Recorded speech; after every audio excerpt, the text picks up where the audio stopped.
Sir, ನೀವು ಹಣಕಾಸಿನ ವಿಚಾರದಲ್ಲಿ ಬಹಳಷ್ಟು ಸಲಹೆಗಳನ್ನು ಕೊಡ್ತಾ ಇರೋದ್ರಿಂದ ನಮ್ಮ ವೀಕ್ಷಕರಿಗೆ ಆ ಸಲಹೆ ಇಲ್ಲದೆ ನಾವು ಕಾರ್ಯಕ್ರಮ ಎಂಡ್ ಮಾಡೋದಕ್ಕಾಗೋದಿಲ್ಲ. ಇವತ್ತಿನ ಪಾಡ್ಕಾಸ್ಟ್ ಮಧ್ಯಮ ವರ್ಗ, ಕೆಳ ಮಧ್ಯಮ ವರ್ಗದವರಿಗೆ ಇವತ್ತು ಮಾರ್ಕೆಟ್ನಲ್ಲಿ ಇರುವ ಒಂದು 3 ಅವಕಾಶಗಳು ಟು ಅರ್ನ್ ಮನಿ. ಒಂದು, ಅವರು ಮಾಡುವ 3 ತಪ್ಪುಗಳು. ಅವಕಾಶ ಮಾತ್ರ ಬಹಳಷ್ಟಿದೆ ಮೇಡಮ್. ಫಾರ್ ಎಕ್ಸಾಂಪಲ್ ನಾನು ಸ್ಟೂಡೆಂಟ್ ಆಗಿದ್ದಾಗ ನಮಗೇನು ಜಾಸ್ತಿ ಅವಕಾಶಗಳಿರಲಿಲ್ಲ. ಎಕ್ಸಾಂಪಲ್ ನಾನು ಎನ್ವಲಪ್ ಮಾಡ್ತಾ ಇದ್ದೆ. ಎನ್ವಲಪ್ ಮಾಡಿಬಿಟ್ಟು ಗೊತ್ತಲ್ಲ, ಒಂಥರ ಪೇಸ್ಟ್ ಥರ ಮಾಡೋರು. ಆ ಪೇಸ್ಟಿಂದ ನ್ಯೂಸ್ ಪೇಪರ್ಗಳಲ್ಲಿ ಎನ್ವಲಪ್ ಮಾಡಿ ಮೆಡಿಕಲ್ ಸ್ಟೋರ್ಸ್ಗೆ ಅಲ್ಲಿ ಇಲ್ಲಿ ಎಲ್ಲ ಕೊಡ್ತಾಯಿದ್ವಿ. ಜಾಸ್ತಿ ಇರಲಿಲ್ಲ. ಹೆಚ್ಚಿಗೆ ಅಂದರೆ ಉಪ್ಪಿನಕಾಯಿ, ಹಪ್ಪಳ ಏನೋ ಮನೇಲಿ ಮಾಡೋರು, ಅದನ್ನು ತೊಗೊಂಡೋಗಿ ಎಲ್ಲೋ ಮಾರ್ಕೊಂಬರೋದು. I have done it. HMT factory ಹತ್ರ ಹೋಗಿ ನಿಂತ್ಕೋತಿದ್ದೆ, ನಮ್ಮಮ್ಮ ಮಾಡ್ಕೊಟ್ಟಿದ್ದನ್ನು ಮಾರಕ್ಕೆ. ಸೊ ಅವಾಗ ಅವಕಾಶಗಳು ಕಮ್ಮಿ. ಇವತ್ತು ಹಂಗಲ್ಲ ಮೇಡಮ್. ನೀವು ಸ್ವಲ್ಪ ಈಗ ಪೇರೆಂಟ್ಸ್ ಹತ್ರ ದುಡ್ಡಿದೆ, ನಿಮ್ಮಲ್ಲಿ ಒಂದು ಸ್ವಲ್ಪ ಬುದ್ಧಿ ಇದ್ದರೆ ನೀವು ಸೆಕೆಂಡ್ PUC ಡಿಗ್ರಿನೋ ಮಾಡ್ತಾಯಿದ್ರೆ 10ನೇ ಕ್ಲಾಸ್ ಮಕ್ಕಳಿಗೆ ಟ್ಯೂಷನ್ ಮಾಡ್ಬೋದು. ಏನೂ ಬೇಡಪ್ಪ ಅಂತಂದರೆ ಇವತ್ತು ಸ್ವಿಗ್ಗಿ ಇದು 120 ಇದಿದೆ, ಅವುಗಳನ್ನು ಮಾಡಿದ್ರೂ ನಿಮಗೆ ಒಂದಷ್ಟು ಹಣ ಅಂತ ಬರುತ್ತೆ. ಅವಕಾಶಗಳಿಗೆ ಕೊರತೆನೇ ಇಲ್ಲ ಮೇಡಮ್. ಇವತ್ತಿನ ಭಾರತದಲ್ಲಿ ಒಬ್ಬ ಬಡವ ತುಂಬ ಬಡವ ಆಗಿ ಉಳಿದಿದ್ದಾನೆ ಅಂದರೆ ಆತನ ಚಿಂತನೆಯಲ್ಲಿ ಬಡತನ ಇದೆ ಅಂತ ಅರ್ಥ. ಆತ ಒಂದು ಚಿಂತನೆ ಬದಲಾಯಿಸ್ಕೊಂಡ್ರೆ, ಕೆಲಸ ಮಾಡ್ತೀನಿ ಅಂತನ್ನೋರಿಗೆ ಕೆಲಸದ ಕೊರತೆ ಇಲ್ಲ. ನಾನು ನಿಮ್ಗೊಂದು ಉದಾಹರಣೆ ಹೇಳ್ತೀನಿ. ಯಾವುದೇ ಸಂಸ್ಥೆಗೆ ಹೋಗಿ ನನಗೆ ಇನ್ಕ್ಲೂಡಿಂಗ್ ಟೆಕ್ಕಲ್ಲಿ ನಮಗೆ ಬೇಕಾದಂಥ ಟ್ಯಾಲೆಂಟ್ ಇಲ್ಲ, ಸಿಗ್ತಾ ಇಲ್ಲ ಅಂತಾರೆ. ಹೋಟ್ಲಿಗೆ ಹೋಗಿ ಅಲ್ಲಿ ಜನ ಇಲ್ಲ ಅಂತಾರೆ. ಯಾವುದಾರ ಹೋಗಿ ರೈತರ ಹತ್ರ ಹೋಗಿ ಜನ ಇಲ್ಲ ಅಂತಾರೆ. ಯಾವುದೋ ತೋಟ ಮಾಡೋಕ್ಕೆ ಹೋಗಿ ಜನ ಇಲ್ಲ ಅಂತಾರೆ. ಜನ ಇಲ್ಲ ಅಂದರೆ ಕೆಲಸ ಇದೆ ಅಂತ ಆಯ್ತಲ್ಲ, ಜನ ಇಲ್ಲ ಅಂತ ಆಯ್ತಲ್ಲ. ನೀವು ಕೆಲಸ ಮಾಡ್ತೀನಿ ಅಂತಿಲ್ಲ, ಅದು ನೀವು ನನಗೆ ಇದೇ ಕೆಲಸ ಬೇಕು ಅಂತ ಕೂತ್ಕೊಳ್ಳೋಂಗಿಲ್ಲ. ನನ್ನ ಪಾಲಿಗೆ ಬಂದಿದ್ದು ಪಂಚಾಮೃತ. ನಾನು ಏನೇ ಆಗಲಿ ನಾನು ಅದೇ ಹೇಳ್ತೀನಿ, ನಾನು ಇರುವ ಪರಿಸ್ಥಿತಿಯಲ್ಲಿ ನನ್ನ ಕೈಲಿರುವ ಸಂಪನ್ಮೂಲಗಳನ್ನು ಬಳಸಿಕೊಂಡು ಹೇಗೆ ನಾನು ನನ್ನ ಜೀವನವನ್ನು ಉನ್ನತಿ ಕಡೆ ಕರ್ಕೊಂಡು ಹೋಗಬೇಕು ಅನ್ನುವ ಒಂದು ಸಣ್ಣ ಪ್ರಜ್ಞೆ ನಿಮ್ಮಲ್ಲಿದ್ದರೆ ಅವಕಾಶಗಳಿಗೆ ಇವತ್ತು ಕಡಿಮೆನೇ ಇಲ್ಲ. ವಂಡರ್ಫುಲ್. ಮಾಡೋ ತಪ್ಪುಗಳೇನು ಹಣದ ವಿಷಯದಲ್ಲಿ ಮಾಡೋ ಮೊದಲನೇ ತಪ್ಪೇನು ಗೊತ್ತಾ ಮೇಡಮ್? Over spend. ಅದು ಹಾಸಿಗೆ ಇದ್ದಷ್ಟು ಕಾಲೇ ಚಾಚು ಅಂದರೆ ಇವತ್ತು ರೀಲಲ್ಲೆಲ್ಲ ಹೆಂಗೆ ಹೇಳ್ತಾರೆ ಗೊತ್ತಾ? ಅದು ಹಳೇದ ಕಾಲದ್ದು, ನೀನು ಹಾಸಿಗೆನೇ ದೊಡ್ಡದು ಮಾಡ್ಕೋ ಅಂತ ಏನೇನೋ ಮಾಡ್ತಾರೆ. ಹೌದು, ಎಂತೆಂಥ ಮಾತುಗಳು ಹೇಳ್ತಾರೆ. ಹೆಂಗೆ ಹಾಸಿಗೆ ದೊಡ್ಡದು ಮಾಡ್ಕೋತೀರಿ? ನಿಮಗೆ ಭಗವಂತ ಕೊಟ್ಟಿರೋದೇ ಈ ಹಾಸಿಗೆ. ಅದು ಬಾಯಲ್ಲಿ ಹೇಳೋಕ್ಕೆ ಈಸಿ, ಅದು ಇಟ್ ಈಸ್ ಅಪೀಲಿಂಗ್ ಅಲ್ಲ. ಇವತ್ತಿನ ಯುವ ಜನತೆಗೆ ಅದು ತುಂಬ ಚೆನ್ನಾಗಿ ಕೇಳಿಸುತ್ತೆ. ನಾವು ಯಾಕೆ ರಿಸ್ಟ್ರಿಕ್ಟ್ ಮಾಡ್ಕೊಂಡು ಬದುಕಬೇಕು? ಥ್ರಿಲ್ಲಿಂಗ್ ಅನ್ಸುತ್ತೆ. ರಿಸ್ಟ್ರಿಕ್ಟ್ ಮಾಡ್ಕೊಬೇಕು. ನೀವು ಅದನ್ನು ಪ್ರಾಕ್ಟಿಕಲಾಗಿ ಯೋಚನೆ ಮಾಡಿ. ಹಾಸಿಗೆ ಬರೀ ಹಾಸಿಗೆ ಅಲ್ವಲ್ಲ. ಹಾಸಿಗೆ ಯಾರು 6 ಅಡಿ ಉದ್ದ ಇರೋನು 3 ಅಡಿ ಹಾಸಿಗೆ ಮೇಲೆ ಮಲಗೋಕ್ಕೆ ಆಗಲ್ಲ. 7 ಅಡಿದೆ ತಗೊತಾನಪ್ಪ, ಆರ್ಡ್ರ್ ಕೊಟ್ಟೆ ಮಾಡಿಸ್ಕೋತಾನೆ. ಅದ್ರ ಬಗ್ಗೆ ನನ್ನ ತಕರಾರಿಲ್ಲ. ತಕರಾರಿರೋದು ನೀವು ತಪ್ಪು ಉದಾಹರಣೆಗಳನ್ನ ಕೊಟ್ಟು ಜನತೆನ ತಪ್ಪು ದಾರಿಗೆ ಇಳಿತೀರಲ್ಲ, ಅದು ತಕರಾರಲ್ಲಿ. ನೋಡಿ ಏನು ಹೇಳ್ತಾರೆ, ಅದು ನೀವು ಎಕ್ಸ್ಪ್ಯಾಂಡ್ ಯುವರ್ ಇದು ಅಂತ. ಹೆಂಗಾಗುತ್ತಪ್ಪ? ಇರುವ ಪರಿಸ್ಥಿತಿ ಸುಧಾರಿಸ್ಕೊಳ್ಳದೆ ನೀವು ಹೆಂಗೆ ಅದು ಮೇಲ್ಮಟ್ಟಕ್ಕೆ ಹೋಗ್ತೀರಿ? ನಿಮ್ಮ ಆದಾಯನೇ 1000, ನೀವು ಅದಕ್ಕೆ ಖರ್ಚು 2000 ಇಟ್ಕೊಂಡು ಕೂತ್ಕೋತೀರಲ್ಲ, ಅತ್ಯಂತ ದೊಡ್ಡ ತಪ್ಪು. ಇದು ಯಾತಕ್ಕಾಗುತ್ತೆ ಅಂದರೆ, ಇನ್ನೊಂದು ನಾನು ಹೇಳ್ತೀನಿ, ಸೊಸೈಟಿ. ಎಲ್ಲರೂ 4 ಜನಕ್ಕೆ ಸಮಕ್ಕೆ ಬದುಕಬೇಕು. ಈ 4 ಜನ ಯಾರು ನನಗೆ ಇನ್ನೂ ಅರ್ಥ ಆಗಿಲ್ಲ. ಈ 4 ಜನ ಯಾರು? ಆ 4 ಜನ ಯಾವತ್ತೂ ನಿಮ್ಮ ಸಹಾಯಕ್ಕೆ ಬರೋದಿಲ್ಲ. ನೀವು ಬಿದ್ದರೆ, ನಿಮ್ಮ ಕಷ್ಟದಲ್ಲಿ, ನಿಮ್ಮ ದುಃಖದಲ್ಲಿ, ಅಥವಾ ನಿಮ್ಮ ಸುಖಕ್ಕೆ ಸುಖಕ್ಕೆ ಬಂದುಬಿಡ್ತಾರೆ ಬಿಡಿ. 40 ಜನ ಬರ್ತಾರೆ. ದುಃಖ ಯಾರೂ ಬಂದು ಕೈ ಹಿಡಿಯಲ್ಲ. ಕೊಟ್ಟರು ಅಂತ ಇಟ್ಕೊಳ್ಳಿ, ನಿಮ್ಗೆ 10 ರೂಪಾಯಿ ನಿಮಗೆ ಕೊಟ್ಟಿದ್ದೆ ಎಲ್ಲಿ ಅಂತಾರೆ. ಅಥವಾ ನೀವೇನೋ ನಾಳೆ ಸೆಲೆಬ್ರಿಟಿ ಆಗ್ಬಿಟ್ರೆ ಸೂಪರ್ ಸಕ್ಸೀಡ್ ಆಗಿ, ನಾನು ಕೊಟ್ಟಿದ್ದೆ ಅವತ್ತು 50 ರೂಪಾಯಿ 500 ಕಡೆ ಹೇಳ್ಕೊಂಡು ತಿರುಗ್ತಾರೆ. ಅದನ್ನ ಐ ಹೆಲ್ಪ್ ಬಿಮ್ ಅಂತ. ಸೊ ನಾನು ಏನು ಹೇಳಕ್ಕೆ ಹೋದೆ ಅಂದರೆ ಇಷ್ಟೇ, ನೀವು ಓವರ್ ಸ್ಪೆಂಡ್ ಇದು ಮಹಾಪರಾಧ. ನಮ್ಮ ಆದಾಯ ಎಷ್ಟಿದೆ ಅಷ್ಟರಲ್ಲಿ ಬದುಕಬೇಕು. ನೋಡಿ, ಯಾವತ್ತೂ ಅಷ್ಟೇ ಹಿಂದೆ ಆ ಮಾತುಗಳು ಹೇಳಿದಾರಲ್ಲ, ಅದು ಸುಳ್ಳಲ್ಲ. ಅದು ಜೀವನದ ಅನುಭವದ ಸಾರಗಳು, 1000 ವರ್ಷದ ಜೀವನದ ಒಂದು ಅನುಭವದ ಸಾರ ಅದು. ನೀವೀಗ ಇದೆಲ್ಲ ಬದಲಾವಣೆ ಎಷ್ಟು ವರ್ಷದಲ್ಲಾಗಿದೆ ಮೇಡಮ್? ಈ 20-30 ವರ್ಷ ಅಷ್ಟೇ. ನಿಮ್ಗೆ ಸಸ್ಟೈನಬಲ್ಲ. ಇವತ್ತು ಬಣ್ಣವಾಗಿ ನೀವೇನೋ ಮಾತಾಡ್ತೀರಾ, ಸಸ್ಟೈನಬಲ್ಲ. ನೋಡಿ, ಸಸ್ಟೈನಬಲ್ ಯಾವುದು ಅಂದರೆ ನಮ್ಮ ಪೂರ್ವಿಕರು ಬದುಕೊಂಬಂದ ಬದುಕೇ ಸಸ್ಟೈನಬಲ್. ಇವತ್ತು ನಾವು ಸಸ್ಟೈನಬಲ್ ಎನರ್ಜಿ, ಸಸ್ಟೈನಬಲ್ ಲಿವಿಂಗು ಅಂತೆಲ್ಲ ಮಾತಾಡೋಕ್ಕೆ ಶುರು ಮಾಡಿದ್ವಿ. ಯಾಕೆಂದರೆ 30 ವರ್ಷದಲ್ಲಿ ಅದು ದಮ್ಮು ಕಳ್ಕೊಂಡು ಬಿಡ್ತು. ನಾವು ಕಟ್ಕೊಂಡಿರೋ ಬದುಕು, ಬಣ್ಣದ ಬದುಕು, ಅಭಿವೃದ್ಧಿಯ ಬದುಕು 30 ವರ್ಷದಲ್ಲಿ ಏದುಸಿರು ಬಿಡ್ತಾ ಇದೆ. ನನ್ನ ತಾತಾಜಿ, ನಮ್ಮ ಅಪ್ಪ ಅಮ್ಮ ಬದುಕಿದ ಬದುಕು ಇವತ್ತಿಗೂ ಅದೇ ಸರಿ ನಿರ್ಧಾರಕ್ಕೆ ನಾವು ಇವತ್ತು ಬರ್ತಾ ಇದ್ದೀವಿ. ಇದೊಂದು ಮಹಾ ತಪ್ಪು. ಅದನ್ನು ನಿಲ್ಲಿಸ್ಬಿಟ್ರೆ ಅದ್ಭುತ.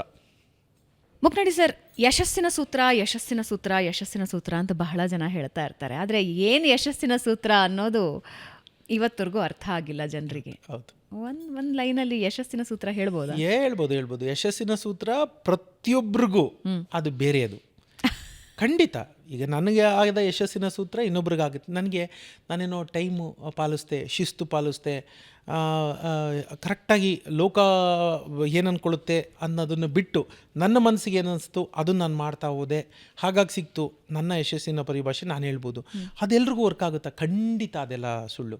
ಎಷ್ಟೋ ಜನ ಅದನ್ನೇ ಮಾಡ್ತಾನೂ ಇರ್ತಾರೆ, ಅವ್ರಿಗೆ ಸಿಗದೆ ಹೋಗ್ಬೋದು. ಯಾಕೆ ಅಂದರೆ ಸಿದ್ಧ ಸೂತ್ರವಿಲ್ಲ. ಯಶಸ್ಸಿಗೆ ಸಿದ್ಧ ಸೂತ್ರ ರೆಡಿಮೇಡ್ ಇದೇ ಫಾರ್ಮುಲಾ, ಈ ಫಾರ್ಮುಲಾ ಉಪಯೋಗಿಸಿ ಅದು ಗಣಿತ. ಬದುಕು ಗಣಿತ ಅಲ್ಲವೇ ಅಲ್ಲ. ಬದುಕು ವಿಜ್ಞಾನ ಅಲ್ಲ. ಗಣಿತ ವಿಜ್ಞಾನದಲ್ಲಿ 2+2 4 ಆಗೋದು. ಬದುಕಿನಲ್ಲಿ 2+2 400 ಆಗ್ಬೋದು, 4 ಕೋಟಿ ಆಗ್ಬೋದು, 400 ಕೋಟಿ ಆಗ್ಬೋದು, ಇನ್ಫಿನಿಟಿ. ಇನ್ಫೈನೈಟ್ ಏನು ಬೇಕಾದ್ರೂ ಆಗ್ಬೋದು. ಬದುಕಿನಲ್ಲಿ ಸಾಧ್ಯತೆಗಳ ಆಯಾಮ ಇದೆಯಲ್ಲ ಬಹಳ ದೊಡ್ಡದು. ಕ್ಯಾನ್ವಾಸ್ ಇದೆಯಲ್ಲ ತುಂಬ ದೊಡ್ಡ ಕ್ಯಾನ್ವಾಸು. ನೀವು ಅದನ್ನು ಯಶಸ್ಸಿನ ಸೂತ್ರ, ಪರಿಭಾಷೆ, ಡೆಫಿನಿಷನ್ನು, ಒನ್ಲೈನ್ ಸಾಧ್ಯನೇ ಇಲ್ಲ ಮೇಡಮ್. ಅದೆಲ್ಲ ಸುಮ್ಮನೆ ಜನ, ಅದು ವೆಸ್ಟರ್ನ್ ಫಿಲಾಸಫಿ. ಏನೋ ಮಾಡಿದ್ರೆ ಹಿಂಗೆ ಅದು ಹಂಗಿಲ್ವೇ ಇಲ್ಲ. ಅದು ಹಂಗಲ್ಲ. ಅದು ಹಂಗಲ್ಲ. ನೀವು ಮಾಡೋ ತನಕ, ನೀವು ಗೆಲ್ಲೋ ತನಕ ನಿಮಗೆ ಗೊತ್ತಿರಲ್ಲ ಇದು ಹಿಂಗೆ ಮಾಡಿದ್ರೆ ಹಿಂಗೆ ಆಗುತ್ತೆ, ವರ್ಕ್ ಆಗುತ್ತೆ, ಯಶಸ್ಸು ಸಿಕ್ಕುತ್ತೆ ಅಂತ. ಮಾಡ್ತಾ ಹೋಗ್ಬೇಕು. ನಾನು ಸಿಂಪಲ್ ಹೇಳೋದು, ನೀವು ಮಾಡ್ತಾ ಹೋಗಿ ದಾರಿ ತೆಕ್ಕೋತಾ ಹೋಗುತ್ತೆ. Just do it. Okay, lastly ಈಗ ಇವತ್ತಿನ ಕಾಲಮಾನದಲ್ಲಿ ಏನೇ ಶುರು ಮಾಡಿದ್ರು ಫಸ್ಟ್ ಅದರಿಂದ ನಾನು ಎಷ್ಟು ಸಂಪಾದನೆ ಮಾಡ್ಬೋದು ಅನ್ನೋದ್ರಿಂದನೇ ಶುರು ಮಾಡ್ತಾರೆ. ತಪ್ಪೇನಿಲ್ಲ. ತಪ್ಪಿಲ್ವಾ? ಖಂಡಿತ ಹಂಗೆ ಮಾಡಬೇಡಿ ಅಂತಾರಲ್ಲ. ಅಲ್ಲ, ನಾನು ಹೇಳ್ತೀನಿ ಅದು ಮಾಡ್ಕೊಂಡೇ ಮಾಡಬೇಕು. ನೀವು ಲೆಕ್ಕಾಚಾರ ಇಲ್ಲದೆ, ನಾನು ಹೇಳಿದ್ನಲ್ಲ, ನಂದು ಫಿಟ್ನೆಸ್ ಏನು ಅಂತ ನನಗೆ ಗೊತ್ತಿದೆ. ನಾನು 1ನೇ ಮಹಡಿಯಿಂದ ಬಿದ್ದರೆ ಕೈಕಾಲು ಮುರ್ಕೊಂಡು ಹೆಂಗೋ ಬದುಕತ್ತೀನಿ ಅಂತ ನಂಗೆ ಗೊತ್ತಿದೆ. ನಾನು ಅದನ್ನು ತಗೋಬೋದು. ನಾನು 7ನೇ ಮಹಡಿಯಿಂದ ಬೀಳಕ್ಕಾಗತ್ತಾ? ಆಗಲ್ಲ. ಸೊ ನಾನು ಎಷ್ಟು ಹೂಡಿಕೆ ಮಾಡ್ಬೋದು, ಈಗ ಮಾಡೋದ್ರಿಂದ ಇಷ್ಟು ಲಾಸ್ ಆಗ್ಬೋದು, ನಾನು ಅದನ್ನ ಎಕ್ಸಿಟ್ ಪಾಲಿಸಿ ಅಂತೀನಿ. ನಿಮಗೆ ಸಂಸ್ಥೆಗಳು ನನ್ನ ಹತ್ರ ಯಾರನ್ನ ಸಂಸ್ಥೆ ಕಟ್ಟಕ್ಕೆ ಬಂದಿದ್ದ ತಕ್ಷಣ ನಾನು ಫಸ್ಟ್ ಹಾಕೋದಷ್ಟೇ, ಕೂಸುಟ್ಟಕ್ಕೆ ಮುಂಚೆ ಕುಲಾವಿ ಅಂತಾರಲ್ಲ ಹಾಗೆ. ಕಂಪನಿನೇ ಶುರು ಆಗಿಲ್ಲ, ಏನಾನ ಹೆಚ್ಚು ಕಡಿಮೆ ಆದರೆ ನಿಂದು ಎಕ್ಸಿಟ್ ಪಾಲಿಸಿ ಏನು ಅಂತ ನಾನು ಬರಿತೀನಿ. ಫಸ್ಟ್ ಎಕ್ಸಿಟ್ ಪಾಲಿಸಿ ಏನೋ ಆಯಿತು, ನೀನು ಮುಳುಗೋಯ್ತು, ಆಗ ನೀನು ಬದುಕ್ತೀಯಾ ಬದುಕಲ್ವ ಫಸ್ಟ್ ನೋಡೋದೇ ನಾನು. ಅದು ಯಾತಕ್ಕೆ ಫೇಲ್ ಆಗ್ತಾರೆ ಅಂದರೆ ಅವ್ರು ತೋಚುತ್ತೆ ನೋಡಿ, ಮನೆ ಇದು ಇನ್ನೊಂದು ಸಣ್ಣ ಪುಟ್ಟ ಪೂಜೆ ಎಲ್ಲದಕ್ಕೂ ಟೈಮ್ ಹಿಡಿಸ್ಕೋತಾರೆ, ಎಲ್ಲ ಹೋಗ್ತಾರೆ. ಆದರೆ ಯಾವ್ದಾರ ಒಂದು ಬಿಸ್ನೆಸ್ಸು ಇನ್ನೊಂದು ಮಾಡ್ಬೇಕಾದ್ರೆ ಯಾರನ್ನೂ ಕನ್ಸಲ್ಟೇ ಮಾಡಲ್ಲ. ಲಕ್ಷಾಂತರ ರೂಪಾಯಿ, ಕೋಟ್ಯಾಂತರ ರೂಪಾಯಿ ಸಾಲ ತಂದು ಹಾಕ್ಬಿಡ್ತಾರೆ. ನಾನು ಹೇಳೋದು ಫಸ್ಟ್ ಅಷ್ಟೇ, ನೀವು ಎಕ್ಸಿಟ್ ಪಾಲಿಸಿ ಇಟ್ಕೊಳ್ಳಿ. ಒಬ್ಬ ಪರ್ಫೆಕ್ಟ್ ಯಶಸ್ವಿ ಉದ್ಯಮಿ ಆಗಬೇಕು ಅಂದರೆ ಫಸ್ಟ್ ಎಕ್ಸಿಟ್ ಪಾಲಿಸಿ ಇಟ್ಕೋಬೇಕು. ಏನದು ಎಕ್ಸಿಟ್ ಪಾಲಿಸಿ? ಎಕ್ಸಿಟ್ ಪಾಲಿಸಿ ಅಂದರೆ, suppose if it doesn't work out, ಇದು ಸರಿಯಾಗಿ ಆಗಲಿಲ್ಲ ಅಂದರೆ ನೆಕ್ಸ್ಟ್ ನಂದು ಪ್ಲ್ಯಾನ್ ಆಫ್ ಆ್ಯಕ್ಷನ್ ಏನು ಅನ್ನೋದು. ಪ್ಲ್ಯಾನ್ ಬಿ ಅದು ಜನ ಹೇಳ್ತಾರೆ ಪ್ಲ್ಯಾನ್ ಬಿ ಇಟ್ಕೊಳ್ಳೇಬಾರ್ದು, ಇದು ಮಾಡಬೇಕು ಹಾಗೆ ಅಂತ. ಪ್ಲ್ಯಾನ್ ಬಿ ಅಲ್ಲ, ನನಗೆ ಆಗಲಿಲ್ಲ ಅಂದರೆ ನಾನು ಎಷ್ಟು ತನಕ ಲಾಸ್ ತಾಡ್ಕೋಬೋದು. ನಾನು 10 ಕೋಟಿ ಹಾಕಿದ್ದೀನಿ, 3 ಕೋಟಿ 5 ಕೋಟಿ ಇಲ್ಲ 10 ಕೋಟಿನೂ ಮುಳುಗಿದ್ರೂ ನನಗೆ ತೊಂದರೆ ಇಲ್ಲ. ಅವತ್ತಿನ ತನಕನೂ ನಾನು ಕಾಯ್ತೀನಿ, ನೋಡ್ತೀನಿ. That is your exit policy. ಇದು ನೀವು ಸೋತ್ರೆ ಮಾತ್ರ ಅಂತಲ್ಲ, ತುಂಬ ಯಶಸ್ಸಾದಾಗಲೂ ಎಕ್ಸಿಟ್ ಪಾಲಿಸಿ ಇರಬೇಕು. ಯಾತಕ್ಕೆ ನಾರಾಯಣ ಮೂರ್ತಿ ಅವರು ಉದಾಹರಣೆ ಕೊಡ್ತೀನಿ, ಹೆಸರೇ ಹೇಳ್ತೀನಿ, ತೊಂದರೆ ಇಲ್ಲ, ಒಳ್ಳೆಯದಕ್ಕಾದ್ರಿಂದ. ಅವರಂತ ಆ ಥರ ಎಕ್ಸಿಟ್ ಪಾಲಿಸಿ ಇದೆ. ಏನು ಎಕ್ಸಿಟ್ ಪಾಲಿಸಿ? ಸಂಸ್ಥೆ ಅಷ್ಟು ದೊಡ್ಡದಾಗಿ ಬೆಳೆದಿದೆ, ಇವತ್ತಿಗೂ ಅವರೇ ಅದಕ್ಕೆ ಪ್ರೆಸಿಡೆಂಟಾಗಿ ಕೂತ್ಕೋಬೋದಾಗಿತ್ತು, ಚೇರ್ಮನ್ನಾಗಿ ಕೂತ್ಕೋಬೋದಾಗಿತ್ತು. ಅವ್ರನ್ನ ಯಾರು ಬೇಡ ಅಂತಿದ್ರು, ಅವ್ರು ದಾರಿ ಬಿಟ್ಟರು, ಬೇರೆಯವ್ರಿಗೆ ಬಿಟ್ಕೊಟ್ಟು. ಆಯಿತಾ? ಎಕ್ಸಿಟ್ ಪಾಲಿಸಿ ಏನಂದರೆ, ನನ್ನ ಸಂಸ್ಥೆ ಇಷ್ಟು 1000 ಕೋಟಿ ಆದಮೇಲೆ ನಾನು ಅದರಿಂದ ಈಚೆ ಬರ್ತೀನಿ, ನನಗೆ ನನ್ನದೇ ಆದ ಜೀವನ ಇದೆ, ನಾನು ಬೇರೆದು ಮಾಡ್ತೀನಿ, ಕಟಮಾರನ್ ಇನ್ನೊಂದು ಯಾವುದೋ ಒಂದು ಸಂಸ್ಥೆ ಹುಟ್ಟು ಹಾಕ್ತೀನಿ, ನನ್ನ ಇದು ಇನ್ನಷ್ಟು ಜನ ಆಂಟ್ರಪ್ರಿನರ್ಸ್ನ ನಾನು ಬೆಳೆಸ್ತೀನಿ, ಅವ್ರಿಗೆ ಫಂಡ್ ಮಾಡ್ತೀನಿ. ಅದು ಎಕ್ಸಿಟ್ ಪಾಲಿಸಿ. ಇಟ್ ಕೆನಾಟ್, ಅದು ಯಾವಾಗಲೂ ಅದು ಪ್ಲ್ಯಾನ್ ಬಿನೇ ಆಗಿರಬೇಕು ಅಂತೇನಿಲ್ಲ. ಓಕೆ, ಪ್ಲ್ಯಾನ್ ಬಿ ಅಲ್ಲ ಅದು. ಎಕ್ಸಿಟ್ ಪಾಲಿಸಿ ಅಂದರೆ ನನಗಿದಾಗಲಿಲ್ಲ ಅಂದರೆ ಇದು ಅತ್ಯಂತ ಯಶಸ್ವಿ. ಎಕ್ಸಿಟ್ ಪಾಲಿಸಿ ಏನು ಅಂತಂದರೆ ಎರಡಕ್ಕೂ ರೆಡಿ ಆಗಿರೋದು.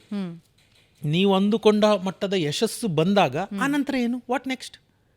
ಹಿಮವದ್ ಗೋಪಾಲ ಸ್ವಾಮಿ ಬೆಟ್ಟಕ್ಕೆ ಹೋಗ್ಬಿಟ್ರಿ, ಆಮೇಲೆ ಇಟ್ಸ್ ಎ ಜರ್ನಿ. ನೀವು ಅಲ್ಲಿ ತಲುಪ್ತಿರಲ್ಲ, ತಲುಪಿದ ತಕ್ಷಣ ನಿಮ್ಗೆ ದೊಡ್ಡ ನಿರಾಸೆ ಕಾದಿರುತ್ತೆ. ಜೀವನನೇ ಹಂಗೆ. ಸೊ ಆ ಜರ್ನಿನೇ ಆ್ಯಕ್ಚುಯಲ್ ಎಂಜಾಯ್ ಮಾಡಬೇಕಾಗಿರೋದು. ಸೊ ಎಕ್ಸಿಟ್ ಪಾಲಿಸಿ ಅಂದರೆ, ಇಲ್ಲ ನಾನು ಇಲ್ಲಿ ಹೋಗ್ತೀನಿ, ಈ ಮಟ್ಟ ಮುಟ್ಟುತ್ತೀನಿ, ನಾನು 10 ಲಕ್ಷ ಆದರೆ ಸಾಕು ಅಂದ್ಕೊಂಡು ನಾನು ದುಬೈಗೆ ಹೊರಟಿದ್ದು ಇಲ್ಲಿಂದ. ಆಯಿತು, ಆಮೇಲೆ ಇನ್ನೊಂದೇನೋ ನಂಬರ್, ಆಮೇಲೆ ಇನ್ನೊಂದು ನಂಬರ್, ಆಮೇಲೆ ಏನೋ ಒಂದು ಎಕ್ಸಿಟ್ ಪಾಲಿಸಿ ಬೇಕಲ್ಲ. ಅದು ನಿಮಗೆ ಸದಾ ಅದೇ ಆನಂದ ಕೊಡೋದಿಲ್ಲ. ಅದು ಹಣ ಇರ್ಬೋದು, ಬೇರೆ ಏನೇ ಇರ್ಬೋದು, ನಿಮಗೆ ಸದಾ ಅದನ್ನ law of diminishing marginal utility ಅಂತ ಹೇಳ್ತೀವಿ ನಮ್ಮ ಇದರಲ್ಲಿ ಪರಿಭಾಷೆಯಲ್ಲಿ. ಸೊ ನೀವು ಒಂದು ಹಂತದ ನಂತರ ಅದು ಕೊಡುತ್ತಿದ್ದ ಆನಂದ ಅದೇ ಮಟ್ಟದಲ್ಲಿ ಇರಲ್ಲ, ಅದು ಕಡಿಮೆ ಆಗ್ತದೆ. So what next? ಇನ್ನೊಂದೇನಾದರೂ ಬೇಕು. ಎಕ್ಸಿಟ್ ಪಾಲಿಸಿ ಅಂದರೆ ಅದೇ. ಎಕ್ಸಿಟ್ ಪ್ಲಾನ್, ಎಕ್ಸಿಟ್ ಪಾಲಿಸಿ ಅಂದರೆ ಅದೇ. ಸೋಲೇಬೇಕು ಯಾವಾಗಲೂ. ಅದು ಪ್ಲ್ಯಾನ್ ಬಿ ಅಂತಲ್ಲ. ಗೆದ್ದ ನಂತರನೂ ಒಂದು ವ್ಯಾಕ್ಯೂಮ್ ಕ್ರಿಯೇಟ್ ಆಗುತ್ತೆ. ನಿಮಗೆ ಒಂದು ವಿಷಯ ಹೇಳ್ತೀನಿ, ಒಂದು ಮಟ್ಟದ ಯಶಸ್ಸು, ಒಂದು ಮಟ್ಟದ ಹಣ ಬಂದ ನಂತರ ಅತ್ಯಂತ ದೊಡ್ಡ ಖಾಲಿತನ ಮನುಷ್ಯನ ಕಾಡಕ್ಕೆ ಶುರು ಮಾಡುತ್ತೆ. ಕಪಿಲ್ ಶರ್ಮನೇ ನೋಡಿ, ಹೌದು, ಅದಂಗೆ ಏನಕ್ಕೆ ಗೊತ್ತಿಲ್ಲ, ಅದು ಇಡೀ ಜೀವನ ಅದಕ್ಕೋಸ್ಕರ ಪರಿತಪಿಸಿದ್ದಾನೆ. ಬೇಕಾದಂಥ ಮನ್ನಣೆ ಬಂತು, ಬೇಕಾದಷ್ಟು ಹಣ ಬಂತು, ಅವನಿಗೆ ಮಾತಾಡೋಕ್ಕಾಗ್ತಾ ಇಲ್ಲ, ಸ್ಟೇಜ್ ಮೇಲೆ ಹೋಗೋಕ್ಕಾಗಲ್ಲ, ಎಷ್ಟೋ ವರ್ಷಗಳ್ಗಟ್ಟಲೆ ಗ್ಯಾಪ್ ಆಗುತ್ತೆ, ಶೋನೇ ಮಾಡೋದಿಲ್ಲ. ಆಮೇಲೆ ಅವ್ನಿಗೆ ಗೊತ್ತಾಗುತ್ತೆ, ಎಷ್ಟೇ ಆದರೂ ಅವನು ಯಾವುದು ಒಂದು ಸಣ್ಣ ಊರಿಂದ ಹಳ್ಳಿಯಿಂದ ಬಂದವನು. ಅದಕ್ಕೆ ಪುಸ್ತಕಗಳು ಓದಬೇಕು ಅನ್ನೋದು, ಅವು ನಮ್ಮನ್ನು ಕೈ ಹಿಡಿಯುತ್ತೆ. ಅದು ಬರುತ್ತೆ, ಇದಿಷ್ಟೇ ಅಲ್ಲ, ಅಯ್ಯೋ ಇಟ್ಸ್ ಜಸ್ಟ್ ಅದು ಒಂದು ಟಿಕ್ ಅಷ್ಟೇ, ಇಟ್ಸ್ ಅ ಬಾಕ್ಸ್. ಜಗತ್ತಿನ ಕಣ್ಣಿಗೆ ನಾನು ಯಾವಾಗಲೂ ಹೇಳ್ತೀನಿ, ಯಶಸ್ಸು ಅನ್ನೋದು ಜಗತ್ತು ನಮ್ಮ ಬಗ್ಗೆ ಕೊಡುವ ಒಂದು ಡೆಫಿನಿಷನ್ನು, ಸಂತೃಪ್ತಿ ಅನ್ನೋದು ನಮಗೆ ನಾವು ಕೊಟ್ಕೊಳ್ಳುವ ಡೆಫಿನಿಷನ್. ಎರಡೂ ಸಿಗ್ತಾ ಭಗವಂತನ ದಯೆ, ಅದ್ಭುತ. ರೈಟ್. ಲಾಸ್ಟಾಗಿ ಒಂದು ಕ್ವೆಶ್ಚನ್ ಕೇಳ್ತೀನಿ, ತುಂಬ ಟ್ರೆಂಡಿಂಗಲ್ಲಿರೋ ಕ್ವೆಶ್ಚನ್ ಇದು, ಅರ್ಲಿ ರಿಟೈರ್ಮೆಂಟ್. ಏನಿದು ಕಾನ್ಸೆಪ್ಟ್ ವರ್ಕ್ ಆಗುತ್ತಾ? ವರ್ಕ್ ಆಗೇ ಆಗುತ್ತೆ. ನೀವು ಅರ್ಲಿ ರಿಟೈರ್ಮೆಂಟು ನೀವು ತಗೊಳ್ದಿದ್ರು ಫೋರ್ಸಿಬಲ್ ರಿಟೈರ್ಮೆಂಟ್ ಅಂತ ನಾನು ಐ ಕಾಲ್ ಇಟ್. ಇವತ್ತು ನೀವು ನೋಡ್ತಾ ಇದ್ದೀರಾ, ಹೌದು, ತೆಗೆದಾಕ್ತಾ ಇದ್ದಾರೆ. 40-45 ಇರೋರೆಲ್ಲ ಕೆಲಸನೇ ಇಲ್ಲ, ಎ ಬರ್ತಿದೆ, ಅದು ಇದು. ನೀವು ಕೇಳ್ತಿದ್ದೀರಾ TCS ಇಷ್ಟು ಜನ ತೆಗೆದಾಕ್ತು, ಮೊನ್ನೆ ಯಾವುದೋ ಇನ್ನೊಂದು ಯಾವುದೋ ಕಂಪ್ನಿ, ಹೀಗೆ ಎಷ್ಟೊಂದು ಕಂಪ್ನಿಗಳು ನೀವು ನೋಡಿದ್ರಲ್ಲ, ಆ ಕಂಪ್ನಿಗಳು ತೆಗೆದಾಕ್ತಾ ಇದ್ದಾರಲ್ಲ, ಕೆಲಸದಿಂದ ಹೋಗ್ತಿದ್ರಲ್ಲ. What is that? ನಿಮ್ಗೆ ಅನಿಸುತ್ತಾ ನೆಕ್ಸ್ಟ್ ಅವ್ರಿಗೆ ಅದೇ ಮಟ್ಟದ ಕೆಲಸ ಸಿಗುತ್ತೆ ಅಂತ? ಸೊ ಯು ರಿಟೈರ್ಡ್ ಆರ್, ನಾನು ಇದನ್ನು ಒಂದು 8 ವರ್ಷದ ಹಿಂದೆ ಹಣ ಕ್ಲಾಸು ಅಂತ ಒಂದೊಂದು ಅಂಕಣ ಬರುತ್ತೆ, ನಿಮ್ಮ ಕನ್ನಡಪ್ರಭ.com ಅಲ್ಲೇ ಬರುತ್ತೆ. ಅಲ್ಲಿ 40 ಹೊಸ 60 ಅಂತ ಹೆಡ್ಡಿಂಗಲ್ಲಿ ಒಂದು ಲೇಖನ ಬರ್ತಿದ್ದೆ ನಾನು 8 ವರ್ಷದ ಹಿಂದೆ. ಇವತ್ತಾಗಲೇ ನಿಜ ಆಗ್ತಾ ಇದ್ದದ್ದು. 40 ಹೊಸ 60 ಅಷ್ಟೇ. 40 ವರ್ಷಕ್ಕೆ ಬೇಕಿಲ್ಲ ಇವಾಗ. ಎಕ್ಸಾಕ್ಟ್ಲಿ. 60 ಏನಿತ್ತು, ಇವತ್ತು 40ಕ್ಕೆ ಅದೇ ರೋಗಗಳಿಂದ ಹಿಡಿದು ಎಲ್ಲವುದು ರಿಟೈರ್ಮೆಂಟು ಎಲ್ಲ ಬರ್ತಾ ಇದೆ. ನೀವಾಗಿ ಅಥವಾ ಅವರೇ ಮಾಡ್ತಾರೆ. ದೆನ್ ನಾವಾಗೇ ಮಾಡ್ಬೇಕಂದ್ರೆ ಏನು ಇದೆ, ಹೆಂಗೆ ಪ್ಲಾನ್ ಮಾಡಬೇಕು? ಅದನ್ನು ನಾನು ಹೇಳಿದ್ನಲ್ಲ, ಅದು ನೀವು ಕೆಲಸಕ್ಕೆ ಸೇರಿದ ದಿನದಿಂದನೇ ನೀವು ಅದನ್ನು ಪ್ಲಾನ್ ಮಾಡಿದ್ರೆ ಅದ್ಭುತವಾಗಿ. I retired at the age of 39, 39ಕ್ಕೆ. ಲಿಟ್ಲ್ ಬಿಟ್ ಆಫ್ ಪ್ಲಾನಿಂಗ್ ಅಷ್ಟೇ, ಅದೇನು ಬ್ರಹ್ಮವಿದ್ಯೆ ಏನಿಲ್ಲ. ಬಟ್ ಅರ್ಲಿ ಸ್ಟೇಜಲ್ಲಿ ನಾವು ಪ್ಲಾನ್ ಮಾಡ್ಕೋಬೇಕು, ಖಂಡಿತ ಮಾಡಬೇಕು. ಆಮೇಲೆ ತಪ್ಪಿಸ್ಬಾರ್ದು. ಒಂದು ದಿನಕ್ಕೂ ಯಾವುದೇ ಕಾರಣಕ್ಕೂ ಅಂದ್ಕೊಂಡಿದ್ದ ಪ್ಲಾನಿಗೆ ವಿರುದ್ಧವಾಗಿ ಹೋಗಂಗಿಲ್ಲ. ಇಟ್ ಈಸ್ ಬೋರಿಂಗ್, ಸಿಕ್ಕಾಪಟ್ಟೆ ಬೋರಿಂಗ್. ಮಾಡಿದ್ದೇ ಮಾಡೋದು ಅಷ್ಟು ವರ್ಷಗಳ ಕಾಲ, ಯಾವುದು ಅದನ್ನೇನು ನೋಡಿದೆ, ಅದು ಫಲಿತಾಂಶ ಸಿಕ್ಕುತ್ತೋ ಇಲ್ವೋ ಅಂತ ಮಾಡಿದ್ದೇ ಮಾಡೋದಿದೆಯಲ್ಲ, ಅದರಷ್ಟು ಬೋರಿಂಗ್ ಇನ್ನೊಂದಿಲ್ಲ. ಬಟ್ ಯಾವುದೇ ಸಕ್ಸಸ್ಫುಲ್ ವ್ಯಕ್ತಿನ ನೋಡಿ, ಆ ಬೋರಿಂಗ್ ಕೆಲಸನೇ ಅವನು ಅತ್ಯಂತ ಖುಷಿಯಿಂದ, ಶ್ರದ್ಧೆಯಿಂದ, ಉತ್ಸಾಹದಿಂದ ಮಾಡ್ತಿರ್ತಾನೆ. ಅದಕ್ಕೆ ಅವನಾಗಿರ್ತಾನೆ. ವಿರಾಟ್ ಕೊಹ್ಲಿ ಉದಾಹರಣೆ ಹೇಳ್ತೀನಿ. 6 ತಿಂಗಳು 8 ತಿಂಗಳಾದರೂ ಆತ ಮತ್ತು ಅನುಷ್ಕಾ ಶರ್ಮಾ ಅದದೇ ಊಟ ತಿಂತಾರೆ. There is no change in the menu.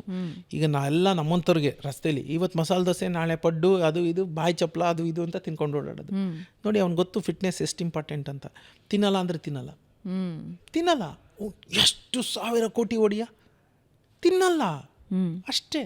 ಇದೇ ಸತ್ಯ. ಇದನ್ನು ಅರ್ಥ ಮಾಡ್ಕೋಬೇಕು ನಾವು.